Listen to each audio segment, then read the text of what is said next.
السلام علیکم ورحمۃ اللہ وبرکاتہ۔ اس وقت میں موجود ہوں جماعت رضائے مصطفیٰ کے آرگنائزر یعنی مفتی سلطان رضا سیوانی صاحب قبلہ کے پاس۔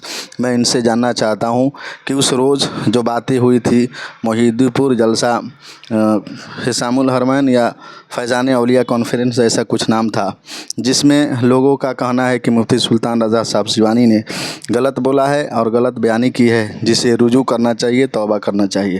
مگر میں جہاں تک اس وقت موجود تھا، مفتی سلطان رضا صاحب نے ایسا کوئی بیان نہیں دیا تھا، اور میں اس سے جاننا چاہوں گا کہ جن لوگوں نے کہا کہ مفتی سلطان صاحب تفسیر بالرائے کو پیش کیا، تو میں اس وقت موجود ہوں مفتی سلطان صاحب قبلہ سے۔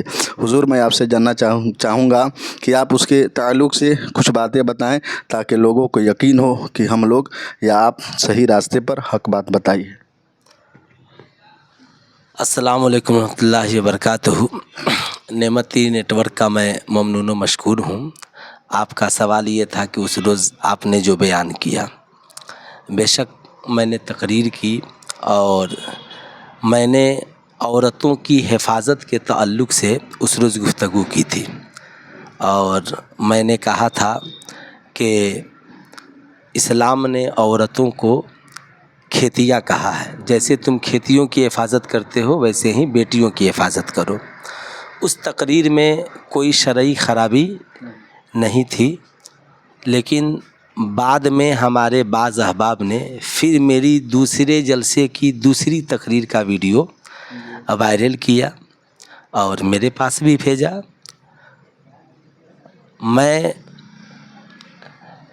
میرا مقصد کبھی یہ نہیں رہا کہ میں تفسیر بالرائے پیش کروں۔ جب انہوں نے مجھ سے پوچھا کہ آپ نے تفسیر بالرائے پیش کی ہے یا یہ کس کی تفسیر ہے، تو میں نے کہا نہیں، یہ میری فکر ہے، چونکہ میں نے اسے تفسیر سمجھ کے بیان نہیں کیا تھا، چونکہ اسلام میں تفسیر بالرائے حرام ہے۔ اس لیے جن ہمارے احباب کو یہ لگ رہا ہے کہ میں نے تفسیر بالرائے پیش کی ہے، تو میں صرف اللہ اور اس کے رسول کی رضا کے لیے جب سے میں تقریر کر رہا ہوں آج تک میری جتنی تقریریں ہیں اس میں قصداً، سہواً، لفظاً، معناً یا کسی قسم کا احتمال ہے نا، تو میں ان تمام سے توبہ کرتا ہوں اور پڑھتا ہوں استغفر اللہ ربی من کل ذنب و اتوب الیہ، لا الہ الا اللہ محمد رسول اللہ صلی اللہ تعالیٰ علیہ وسلم۔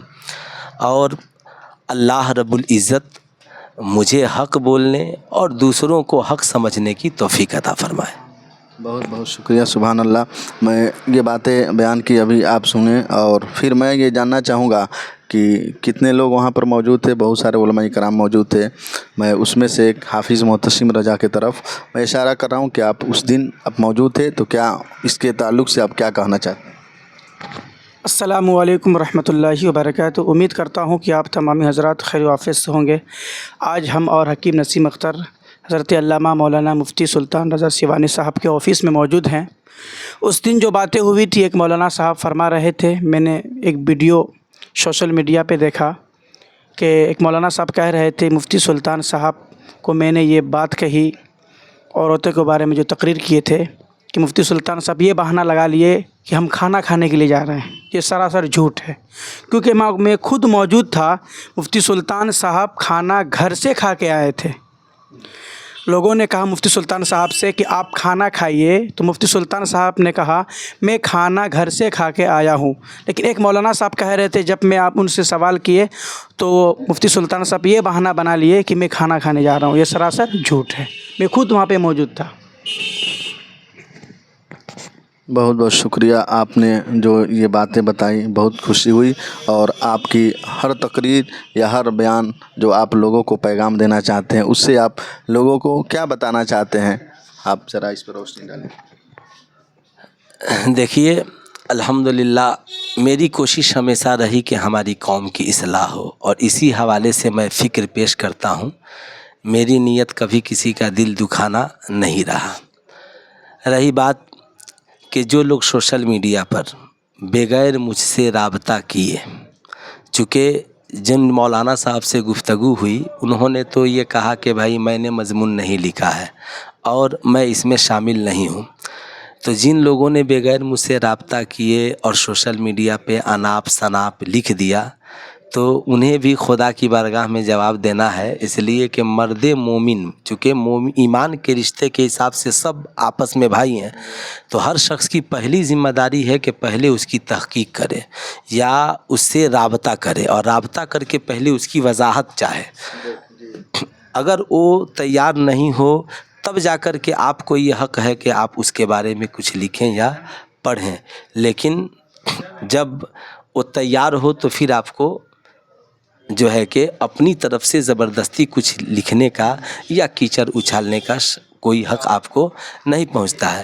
میرے بعض احباب جیسے مولانا مصور صاحب، مولانا خلیل مصباحی صاحب یا جس طرح ان لوگوں نے جو میری پہلی ویڈیو جو ان لوگوں نے وائرل کی، اس میں چونکہ کوئی شرعی گرفت نہیں تھی تو ان لوگوں کو جو لکھنا تھا انہوں نے لکھا، لیکن اب ان لوگوں نے بڑی محنت کے بعد پھر دوسری ویڈیو ان لوگوں نے تلاشی۔ خیر، میں ان کا ممنون و مشکور ہوں کہ انہوں نے میری ویڈیوز تلاش کر کے اور لوگوں تک اور جہاں تک، تو یہ تو دیکھا جا سکتا ہے کہ اگر اس طریقے سے ہر خطیب کا ویڈیو تلاشا جائے تو کہیں نہ کہیں جو ہے کہ، اور اگر وہ جناب بھی خطاب کرتے ہوں گے تو ان کے بھی ویڈیوز اور یہ اور وہ، تو یہ سب معاملات جو ہے کہ اگر نفسیات کے طرف سے ہیں تو پھر انہیں بھی اپنے نفس پہ اور غور کرنا چاہیے۔ اس لیے میں صرف اللہ اور اس کی رسول کی رضا کے لیے میں نے یہ بیان دے اور اپنا وضاحت نامہ پیش کیا۔ اللہ رب العزت مجھے بھی اور سب کو بھی حق بولنے اور حق پہ عمل کرنے کی توفیق عطا فرمائے۔